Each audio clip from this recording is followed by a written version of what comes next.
ఇప్పుడు నీకు 10 ఏళ్ళు వచ్చాయి కాబట్టి మనం కొన్ని స్మాల్ రూల్స్ ఫాలో అవ్వాలి. ఎలాంటి రూల్స్ అమ్మా? మొదటిది, నువ్వు ఏడవటం వల్ల అన్నీ సాల్వ్ కావు. ఏదైనా ప్రాబ్లం ఉంటే క్లియర్ది చెప్పాలి, ఏడ్చి సాధించకూడదు. That is called communication. రెండవది, నీ హోంవర్క్ నువ్వే చేసుకోవాలి, వేరే వాళ్ళ మీద డిపెండ్ అవ్వకూడదు. నీకేమైనా డౌట్స్ వస్తే హెల్ప్ అడగాలి. That is independence. మూడవది, బొమ్మలతో ఆడుకున్న తర్వాత వాటిని ఎక్కడ తీసావో అక్కడే పెట్టాలి. That is being organised. నాలుగవది, బ్యాడ్ వర్డ్స్ అస్సలు వాడకూడదు. That shows respect.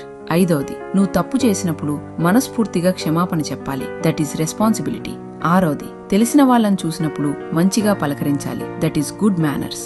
ఏడవది, ఇంటి పనుల్లో అమ్మా నాన్నలకు ఇష్టంగా హెల్ప్ చేయాలి. That is sharing. ఎనిమిదవది, నీకు ఏదైనా అర్థం కాకపోయినా లేదా డౌట్ వచ్చినా మౌనంగా ఉండకుండా వెంటనే అడిగి తెలుసుకోవాలి. That is honesty. తొమ్మిదవది, కారణం లేకుండా కోప్పడ్డం, చిరాకు పడ్డం చెయ్యకూడదు. నీ ఇమోషన్స్ ని కంట్రోల్లో ఉంచుకోవాలి.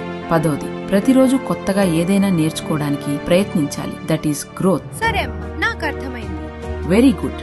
ఇవాళ ఈ రూల్స్ స్ట్రిక్ట్ గా అనిపించొచ్చు, కానీ రేపు మీ పిల్లల భవిష్యత్తుకు ఇవి చాలా అవసరం. బాల్యంలో నేర్పే క్రమశిక్షణే జీవితంలో బలంగా మారుతుంది. ఈ చిన్న పాఠాలు గొప్ప జీవితాలను తీర్చిదిద్దగలవు. ఈ మెసేజ్ ని పిల్లలను పెంచుతున్న తల్లిదండ్రులకు షేర్ చేయండి. నెక్స్ట్ ఏ టాపిక్ మీద వీడియో కావాలో కామెంట్ చేయండి.